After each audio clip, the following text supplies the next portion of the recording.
Teman-teman kecilku kelas 2 yang baik hati, perhatikan percakapan yang ada di dalam teks. Ustadz akan membacakan percakapannya. Perhatikan baik-baik ya. Apa yang akan kalian lakukan di pantai, anak-anak? Saya mau bermain air, Bu. Saya mau mencari cangkang kerang, Bu. Kalau saya mau minum es kelapa muda, Bu Guru. Baiklah anak-anak, silakan menjelajahi lingkungan pantai. Jagalah keselamatan dan kebersihan. Itu tadi adalah contoh dari suatu percakapan. Nah, yang perlu kalian pahami adalah bagaimana caranya memahami maksud dari percakapan tadi. Agar kita bisa memahami maksud dan tujuan suatu teks percakapan, maka kita harus mampu membaca teks percakapan dengan benar. Bagaimana caranya? Yang pertama, jika bertemu tanda koma, berhentilah sebentar. Dan biasanya nadanya datar, tidak dinaikkan atau tidak diturunkan. Kemudian yang kedua, jika bertemu tanda titik, turunkan nada bicara dan berhentilah sejenak. Yang ketiga, jika bertemu tanda tanya, naikkan nada bicaramu. Yang keempat, jika bertemu tanda seru, naikkan nada bicara dan ucapkan dengan tegas.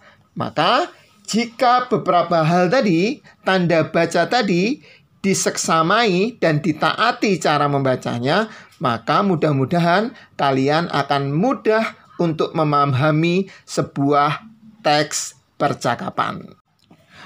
Pada muatan pelajaran bahasa Indonesia kelas 2, tema 2, subtema 4, kita pun juga diajak untuk belajar menceritakan kembali isi teks yang dibaca. Caranya adalah membaca dengan lafaz dan intonasi yang tepat. Seperti yang baru saja disampaikan oleh Ustadz, bagaimana cara membaca, melafalkan ketika bertemu dengan beberapa tanda baca di dalam sebuah kalimat. Perhatikan cerita pada layar. Berwisata ke museum. Museum adalah tujuan wisata selanjutnya.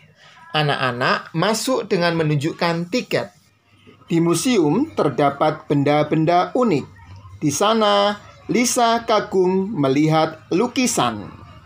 Dodi kagum melihat patung. Wina kagum melihat jam pasir. Mereka mencatat cerita benda-benda tersebut. Nah, jika kita mampu untuk membaca sebuah teks bacaan dengan lafaz dan intonasi yang tepat sesuai dengan tanda baca, maka kita akan mudah untuk memahami isi teks bacaan, sehingga kita akan mampu untuk menceritakan kembali isi teks tersebut dengan menggunakan bahasa dan kalimat kita sendiri. Di sana pun kita juga menemukan beberapa kata-kata baru yang barangkali belum pernah kita jumpai atau kalian jumpai sebelumnya. Seperti kata-kata yang di garis bawah. Museum, tiket, unik, lukisan, dan patung. Selanjutnya silakan dikerjakan latihan soal berikut ini ya.